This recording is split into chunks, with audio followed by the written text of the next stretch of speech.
Fíjate cómo inmediatamente desde el principio abate su vanidad y tira por tierra toda su presunción, llamándose a sí mismo llamado. Pues lo que aprendí, dice, ni lo descubrí yo mismo, ni lo adquirí por mi propia sabiduría, sino que a pesar de que perseguí y ultrajé a la iglesia, fui llamado.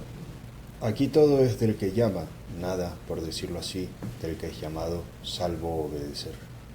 Vuestro Maestro es Cristo, y vosotros presentáis nombres de hombres como defensores de vuestra doctrina. Pues fue Dios quien quiso que de este modo vosotros fueseis salvados, porque nosotros mismos no hemos hecho nada bueno, sino que por la voluntad de Dios hemos encontrado la salvación. Y porque a Él le satisfizo, fuimos elegidos, no porque fuésemos dignos. Otro ejemplo de su modestia pone en el mismo rango que a él, a quien era inferior, pues había mucha distancia entre Pablo y Sóstenes. Y sí, cuando había tanta diferencia, coloca junto a él al que estaba muy por debajo de él. ¿Qué pueden decirle a aquellos que desprecian a sus iguales en dignidad? No de este o de aquel hombre, sino de Dios. ¿Ves cómo en cada palabra desprecia el orgullo de aquellos, habituando sus pensamientos hacia el cielo en todos los aspectos? Y la llama también Iglesia de Dios, mostrando que debería estar unida. En efecto, si es de Dios, está unida y es una sola, no solo en Corinto, sino también en todo el mundo. Pues el nombre de Iglesia no significa separación, sino unión y concordia. De nuevo aparece el nombre de Jesús, y nunca pone nombres de hombres. Pero, ¿qué es la santificación? El lavado, la purificación, y les recuerda su propia impureza, de la que les había liberado, y les aconseja que piensen humildemente, pues no por sus buenas obras, sino por la misericordia de Dios, han sido santificados. Pues incluso esto, ser salvados por la fe, dice, no os es propio, pues no os acercasteis vosotros primero, sino que fuisteis llamados. De modo que ni siquiera este pequeño detalle procede completamente de vosotros. Sin embargo, aunque os hubierais acercado, siendo responsables como sois de innumerables maldades, ni siquiera así la gracia sería vuestra, sino de Dios. Por esto, al escribir a los Efesios dijo, habéis sido salvados por la gracia mediante la fe, y esto no viene de vosotros. Ni siquiera vuestra fe es por completo vuestra, pues no tuvisteis primero vuestra fe, sino que una vez llamados obedecisteis. No el nombre de este o de aquel, sino el nombre del Señor. Aunque la carta está escrita solamente a los corintios, sin embargo menciona a todos los fieles en toda la tierra, mostrando que la iglesia debe ser una sola en todo el mundo, aunque esté dispersa en muchos lugares, y mucho más en Corinto. Y aunque el lugar los separe, el Señor, que es común a todos, los reúne a todos, por lo que uniéndoles añade, nuestro y de ellos. Y esto es mucho más fuerte que aquello, pues de la misma manera que los que están en un solo lugar, si tienen muchos señores contrarios, acaban dividiéndose, y el lugar no les ayuda nada para la concordia, ordenándoles sus señores cosas diferentes unas de otras, y atrayéndoles cada uno hacia sí, pues nadie puede, dice Cristo, servir a Dios y al dinero. Así a los que están en diversos lugares, si no tienen diferentes señores, sino uno solo, no les perjudican los lugares para conservar la concordia, pues les une un único Señor. Por lo tanto, no digo, dice, que vosotros al estar en Corinto debáis estar de acuerdo solo con los corintios, sino con todos los que están en el mundo entero, puesto que tenéis un Señor común. Por esto también a continuación añaden nuestro, porque había dicho, el nombre de Jesucristo, Señor nuestro, para que no pareciera que se aparta de los ignorantes, añade de nuevo, Señor nuestro y de ellos. Y para que más claramente se aprecie lo que digo, leeré del modo en que lo pide el sentido. Pablo y Sóstenes a la iglesia de Dios que está en Corinto, y a cuantos invocan el nombre del Señor, que es tanto nuestro como suyo en todas partes, ya estén en Roma, ya estén en cualquier parte. Gracia a vosotros y paz de parte de Dios, Padre nuestro, y del Señor Jesucristo. O de este otro modo creo que es más correcto. Pablo y Sóstenes a esos que están en Corinto, que han sido santificados, llamados a ser santos, junto con cuantos en cualquier lugar invocan el nombre de Jesucristo, Señor nuestro y de ellos. Esto es, gracia a vosotros y paz a vosotros que estáis en Corinto, que habéis sido santificados y que habéis sido llamados, no vosotros solo, sino con todos los que en todo lugar invocan el nombre de Jesucristo, Señor nuestro, y de ellos. Y si nuestra paz proviene de la gracia, ¿por qué te engríes? ¿Por qué te envaneces si vas a ser salvado por la gracia? Y si de Dios tienes paz, ¿por qué quieres atribuírsela a otros? Pues esto es lo que consiste la separación. Porque, ¿qué si tenéis paz con este y con aquel incluso halláis gracia? Yo pido que ambas cosas os sucedan desde Dios, no solo desde Él, sino también hacia Él. Pues no son sólidas, sino gozan de la gracia de arriba, ni, a menos que Dios sea su objetivo, os aprovecharán en nada. Pues no os beneficia nada, aunque estemos en paz con todos los hombres, si estamos en guerra con Dios. De la misma manera que no supondrá ningún perjuicio para nosotros si todos los hombres nos tienen por enemigos, y en cambio estamos en paz con Dios. Y de nuevo no ganamos nada si todos los hombres nos aprueban, y sin embargo ofendemos al Señor. Como tampoco hay ningún peligro si todos nos atacan y nos odian, y en cambio Dios nos acepta y nos ama. Pues la verdadera gracia y la verdadera paz proceden de Dios, y el que haya gracia a los ojos de Dios, a nadie teme, aunque padezca innumerables agravios. Y no digo al hombre, sino ni siquiera al mismo diablo. Pero el que ha ofendido a Dios sospecha de todos, aunque parezca estar seguro. Pues la naturaleza humana es inestable, y no solo amigos y hermanos, sino también padres, antes de ahora, han cambiado totalmente, y, a menudo por unanimidad, aquel a quien engendraron la rama de su árbol ha sido para ellos, más que todos los enemigos, objeto de persecución. Y también hay hijos que han abandonado a sus padres. Así, si te das cuenta, David obtuvo gracia de Dios, Absalón obtuvo gracia de los hombres. ¿Sabéis qué fin tuvo cada uno y cuál de los dos consiguió más honores? Abraham obtuvo gracia ante Dios, en cambio el faraón de los hombres, pues para congratularse con él, entregaron a la mujer del justo. Por consiguiente, para cualquiera es evidente cuál de los dos fue más ilustre, cuál más feliz. ¿Y por qué hablo de hombres justos? Los israelitas obtuvieron gracia ante Dios, en cambio eran odiados por hombres, los egipcios. Sin embargo, prevalecieron contra los que les odiaban y les vencieron. Todos sabéis muy bien con qué gran triunfo. Por tanto, esforcémonos todos seriamente, aunque alguien sea un esclavo, que rece por esto, encontrar la gracia con Dios más que con su amo, o una esposa que busque la gracia con Dios su Salvador más que con su marido, o un soldado que busque la benevolencia de arriba antes que la de un emperador o la de un príncipe, pues así también serás amado entre los hombres. Pero, ¿cómo podría encontrar un hombre gracia con Dios? ¿Y de qué otro modo sino desde la humildad? Porque Dios dice: aunque se burla de los arrogantes, concede su favor a los humildes.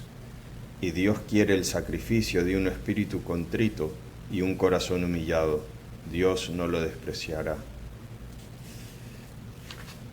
Pues si tan preciada es la humildad entre los hombres, mucho más junto a Dios.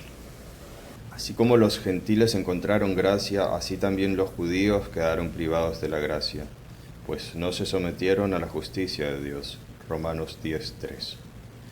El que es humilde consigue ser agradable y dulce para todos, y vive en paz continua, no dando ningún motivo de polémicas, pues aunque le insultes, aunque le ultrajes, aunque le digas cualquier cosa, Callará y lo soportará pacíficamente, y tendrá tanta paz junto a todos, tanta que ni siquiera es posible describir, y también junto a Dios. Y es que ciertamente los mandamientos de Dios tienden a esto, a que haya paz entre los hombres, y así pasemos nuestra vida rectamente disfrutando con los demás de una paz mutua. En efecto, nadie puede dañar a Dios, puesto que su naturaleza es indestructible y es superior a todo sufrimiento. Nada hace más admirable a un cristiano que la humildad. Escucha, por ejemplo, a Abraham que dice: yo soy polvo y ceniza. Y de nuevo, oye también a Dios diciendo de Moisés que era el más compasivo de todos los hombres. Números 12:3. Porque nadie ha sido más humilde que él, que siendo guía de un pueblo tan numeroso, y habiendo sumergido en el mar al rey y a todo el ejército de los egipcios, y habiendo llevado a cabo cosas tan grandes en Egipto, en el mar Rojo y en el desierto, y habiendo gozado de testimonios tan importantes, se tenía por uno de tantos, y era incluso un yerno más humilde que su suegro. Éxodo 18:24, de quien recibía consejo. Y ni lo llevó a mal, ni dijo: ¿qué es esto? Después de tantas y tan grandes hazañas vienes a nosotros para darnos consejo. Sin embargo, es lo que piensa la mayoría de la gente. Aunque alguien les dé un consejo óptimo, lo desprecian, debido a la humildad de la persona. Pero no así él, sino que mediante la humildad llevaba a cabo todo rectamente. De hecho, también despreció los palacios reales. Hebreos 11:24-26. Porque era verdaderamente humilde, pues la humildad hacia la mente sana y excelsa. ¿Cuánta grandeza de mente y de alma supone despreciar el palacio y la mesa real? Que los reyes entre los egipcios eran venerados como dioses y disfrutaban de riquezas y de tesoros innumerables. Sin embargo, él, abandonando todo esto y rechazando los cetros de Egipto, se apresuró a unirse a los cautivos y oprimidos, a aquellos que gastaban sus fuerzas en la arcilla y fabricar ladrillos, a quienes despreciaban los siervos mismos del rey, pues los abominaban los egipcios. Hacia esto se apresuró y los antepuso a los señores, de donde resulta evidente que aquel que es humilde, este mismo es excelso y magnánimo. En efecto, la arrogancia nace de una mente vil y egoísta, y la mansedumbre de un ánimo grande y excelso. Y si os place, discutamos ambos ejemplos. Pues dime, ¿quién ha sido más excelso que Abraham? Y en verdad, él era el que decía: yo soy polvo y ceniza. Génesis 18:27. Él era el que decía: que no haya contienda entre yo y tú. Génesis 13:8. Sin embargo, este hombre tan humilde desdeñó los botines persas y despreció los trofeos bárbaros, y esto lo hacía por su grandeza y elevación de alma, pues es sublime el que es sinceramente humilde, no adulador ni irónico. En efecto, una cosa es la magnanimidad y otra la arrogancia, y esto resulta evidente de aquí. Si alguien piensa que él es barro y lo desprecia, y otro admira el barro como oro y lo considera una gran cosa, ¿quién es el excelso? ¿Acaso el que admira el barro? ¿Y quién es el de ánimo abyecto y vil? ¿Acaso el que lo admira y valora? Aquí efectivamente reflexiona del modo siguiente: aquel que se dice polvo y ceniza es excelso, aunque diga esto por su humildad. Pero aquel que considera que él no es ni polvo ni ceniza, sino que se honra a sí mismo y tiene una alta opinión de sí, este hombre es vil, valorar como grandes las cosas pequeñas. De donde es evidente que el patriarca habló desde una gran elevación de pensamiento. Yo soy polvo y ceniza, desde la elevación de pensamiento, no desde la arrogancia. Pues de la misma manera que en los cuerpos una cosa es estar bien de salud y lo sano, y otra es estar hinchado de humores, aunque en ambos casos indique una plenitud de carne, pero en este corrupta, en aquel sana. Así también aquí, una cosa es ser arrogante, que es estar hinchado de humores, y otra es ser sublime, que es estar bien de salud. Y de nuevo, Alguien es alto en cuanto a la estatura del cuerpo, y otro, siendo bajo por recibir unos tacones, llega a ser más alto. Ahora dime, ¿a cuál de los dos llamaremos alto y grande? ¿No es evidente que al que tiene altura por su naturaleza? Pues el otro la tiene como algo que no es suyo propio, y subiéndose a las cosas bajas en sí mismas, así ha llegado a ser más alto. Esto es lo que hacen también muchos hombres que se elevan a las riquezas y la gloria, y esto no es altura. Pues es excelso el que, no importándole nada a ninguna de estas cosas, sino despreciándolas todas, tiene grandeza por sí mismo. Por consiguiente, seamos humildes, para que seamos ensalzados, pues el que se humille será ensalzado. Mateo 23:12, Lucas 14:11. Pues no lo es el arrogante, sino que más bien es el más vil de todos, pues la burbuja también está inflada, pero esta inflación no es sólida. Por esto también llamamos hinchados a los hombres de este tipo, pues por un lado está el que, pensando modestamente, no se engríe por las grandes cosas al conocer su propia bajeza, pero está también el que es vil, que incluso alardea enormemente de las cosas pequeñas. Consigamos, por tanto, la sublimidad que procede de la humildad. Consideremos la naturaleza de las cosas humanas, de modo que nos inflamemos en el deseo de las cosas futuras. Pues no de otro modo puede alguien llegar a ser humilde, sino por medio del amor de lo divino y del desprecio de lo presente. Pues lo mismo que si alguien está a punto de conseguir un reino, y después, en lugar de aquella púrpura, alguien le ofrece un honor vulgar, lo tendrá por nada. De la misma manera también nosotros nos reiremos de todas las cosas presentes si deseamos aquel honor. ¿No veis a los niños cuando jugando organizan la línea de batalla, y a los soldados, y les preceden los heraldos y los lictores, y el niño avanza en el medio a modo de general? ¿Hasta qué punto son aquellas cosas niñerías? Tales son los asuntos humanos, incluso más despreciables que estos, que hoy son y mañana no serán. Permanezcamos, por tanto, por encima de estas cosas, y no solo no las deseemos, sino que incluso nos avergoncemos si alguien nos las atribuye, pues así, apartando el amor a estas, poseeremos ese otro amor que es divino y disfrutaremos de la gloria inmortal. Que suceda que todos nosotros lo consigamos, por la gracia y misericordia de nuestro Señor Jesucristo, para quien sea juntamente con el Padre y el Espíritu Santo, gloria, poder, honor, ahora y siempre, por los siglos de los siglos. Amén.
Mucho más junto a Dios.